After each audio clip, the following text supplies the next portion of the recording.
So if you file a bankruptcy, will you have to lose the money that you put into your retirement plans?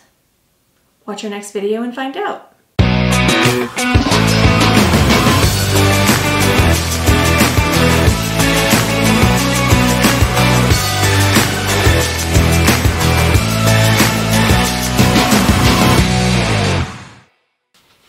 So this is a really common question that we get whenever I meet with someone about filing for bankruptcy. And that is, what happens to your retirement accounts when you file for bankruptcy? Can creditors get at them? Is a trustee going to claim that they're an asset of the estate? These are all real worries for folks when they're thinking about filing for bankruptcy. But the good news is, for 99.9% of the folks that we meet with, at least, you can keep everything in your retirement accounts. But there's a couple of things that you need to know about how retirement accounts are viewed and what are the limits in terms of the money that you can have in them. So when we're talking about retirement accounts, we're going to be talking about either an ERISA or a non-ERISA qualified retirement account. Now, an ERISA account is going to be an account that is established by your employer and is tax exempt. So, things that come to mind are going to be like if your employer has a pension, a 401k, that's going to be an ERISA account. And you can have an unlimited amount of money in those accounts. So, you could have $2 million in there and a creditor couldn't touch it, the trustee couldn't touch it. Now, the other type of account is a non-ERISA account, and those accounts are going to be things like an IRA, a Roth IRA, a SEP IRA.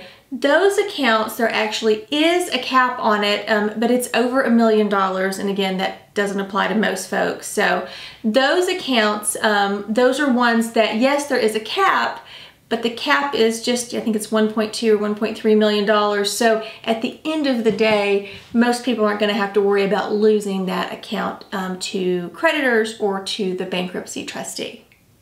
Now, one thing I would really like to point out to folks is if you are having financial problems and you're trying to come up with a way to pay your creditors, please, please, please do not touch your retirement accounts, because as we just discussed, the money in those accounts are completely protected.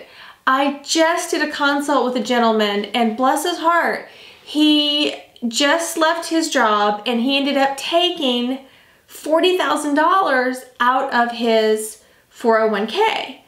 But when he took the cash or the money that was protected in that account out, he converted it from a debt that I could have protected had he just left it there to now an asset that I can't protect, and he's going to actually have to wait quite a long time before he'll be eligible to file a bankruptcy and not lose that money to the trustee. So, you really want to make sure when you're going through financial issues, meet with a bankruptcy attorney first to find out, what your options are. And one thing I tell folks is, whenever you take money out of a retirement account, for most people, it's a double whammy, because not only are you taking an asset that was protected from creditors before, but now you're also going to have to pay taxes on it, which if you're having financial problems, the last thing you need is an additional tax bill. Or, even if you're going to pay it out of the money you're bringing out of your account, that's still money that you could have had to pay, towards creditors in the future. So just leave your money in your retirement accounts unless it is just almost a life or death emergency, because the money that's in there can be protected from your creditors. Just make sure when you file a bankruptcy that you still list this as an asset, because when you file, you are required to list all your debts and all your assets. And I know a lot of people forget about that. Their retirement accounts, they don't really think of those as assets, but those are assets. So you want to make sure when you meet with your bankruptcy attorney that you let them know where the account is held, what financial institution is holding it, and bring a recent statement so they can see the balance and make sure that you are qualified to retain that money per your state or federal guidelines. Like I said, 99.9% of the folks we meet with, they're not going to have, over, I believe it's about $1.2 or $1.3 million in their 401k account. So it's usually a non-issue.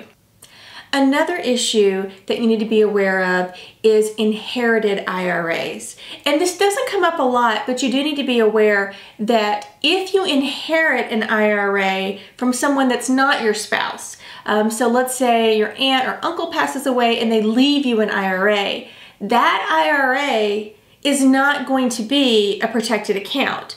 That is just a regular, it would be like you having that in cash in your bank account. So accounts that are inherited are treated differently, and you're not going to be able to use the exemptions, at least here in Georgia, we're not going to be able to use those exemptions to protect that asset. Now, some states actually do have exemptions that address inherited IRAs. However, Georgia is not one of them. So if you have inherited one of these retirement accounts, make sure you let your attorney know so they can do an analysis to see what's protected and what's not. As always, before you make a big financial move like taking money out of a retirement account or trying to pay off creditors and then filing bankruptcy, before you do any of that, always schedule a free consultation with a bankruptcy attorney. Most of the attorneys I know here in Georgia, at least, are going to give you a free consultation, and we can provide you with options. So we can give you a couple of scenarios so that at least okay, if I'm trying to avoid bankruptcy and pay off my creditors, at what point you may need to abandon that idea and look at bankruptcy and not be liquidating assets which you could actually keep in a bankruptcy. Because, especially during these times, it's chaotic. And so you want to try to hang on to financial accounts if you can. If you have any questions about bankruptcy, retirement accounts and bankruptcy, anything to do with bankruptcy, at least here in Georgia, please don't hesitate. You can shoot me an email. My information is below in the description, and I'm always happy to answer questions.